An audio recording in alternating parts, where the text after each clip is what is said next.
જોઈ રહ્યા છો વડોદરા લાઈવ 24/7 હવે જોઈએ અગત્યના સમાચાર। લાલચ આપી લાખો ખંખેરતી ટોળકી ક્રાઇમ બ્રાન્ચના સકંજામાં। વડોદરામાં એકકા ડબલ કૌભાંડનો પર્દાફાશ। તાંત્રિક વિધિના નામે છેતરતી 6 જણાની ટોળકી ઝડપાઈ। વડોદરામાં ભોળા નાગરિકોને તાંત્રિક વિધિના નામે નાણાં બમણા કરી આપવાની લાલચ આપી છેતરપિંડી આચરતી એક આંતરરાજ્ય ગેંગનો પર્દાફાશ થયો છે। વડોદરા ક્રાઇમ બ્રાન્ચે બાતમીના આધારે દરોડા પાડીને આ કૌભાંડમાં સંડોવાયેલા 6 જેટલા શખ્સોની ધરપકડ કરી છે। આ ટોળકી વિધિ કરવાના બહાને લોકો પાસેથી રોકડ રકમ અને દાગીના પડાવી લેતી હતી અને ત્યારબાદ એકા ડબલના નામે બનાવટી નોટો પધરાવી અથવા વિધિ નિષ્ફળ ગઈ હોવાનું કહી રફુચક્કર થઈ જતી હતી। પોલીસ તપાસમાં બહાર આવ્યું છે કે આરોપીઓ ખાસ કરીને એવા લોકોને નિશાન બનાવતા હતા જેઓ આર્થિક સંકળામણમાં હોય અથવા ઝડપથી પૈસા કમાવવા માંગતા હોય। આ ઠગ ટોળકી ભોગ બનનારની સામે લાલ કપડામાં લીંબુ સોય અને અન્ય તાંત્રિક સામગ્રીનો ઉપયોગ કરી નાટક રચતી હતી। તાજેતરમાં એક વ્યક્તિ પાસેથી લાખો રૂપિયા પડાવવાની ફરિયાદ મળતા પોલીસે વોચ ગોઠવી હતી।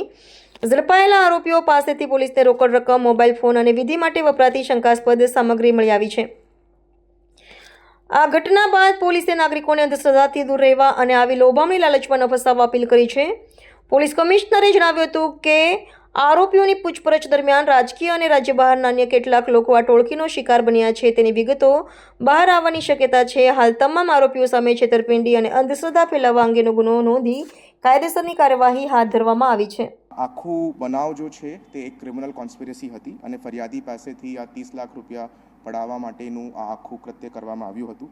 ઇનફેક્ટ આ જો ગોપીનાથ બાબા છે તેમનું મૂળ નામ જો છે તે અયુબ મિયા ઉર્ફે બાયુ ઉર્ફે ગોપીનાથ બાબા છે।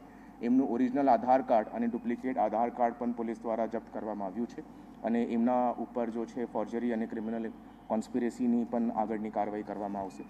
ટોટલ 8 પૈકી 7 આરોપીઓ પોલીસ દ્વારા આ કેસની અંદર અરેસ્ટ થયા છે, જેની અંદર વડોદરા ગ્રામ્ય જિલ્લાનું એએસઆઈ કંચનભાઈ રાઠવાની પણ પોલીસ દ્વારા ધરપકડ કરવામાં આવી છે અને પ્રોસિજર પ્રમાણે એમના દ્વારા સસ્પેન્ડ પણ કરવામાં આવ્યું છે। 8મો આરોપી રાસીન મિયા જો છે હાલ ફરાર છે, એમને પણ પકડવાની તજવીજ પોલીસ દ્વારા ચાલુ છે। ટોટલ મુદ્દામાલમાં ગયેલ 30 લાખ રૂપિયા પૈકી તમામ 100% રિકવરી શિનોર પોલીસ દ્વારા આ કેસની અંદર કરવામાં આવી છે।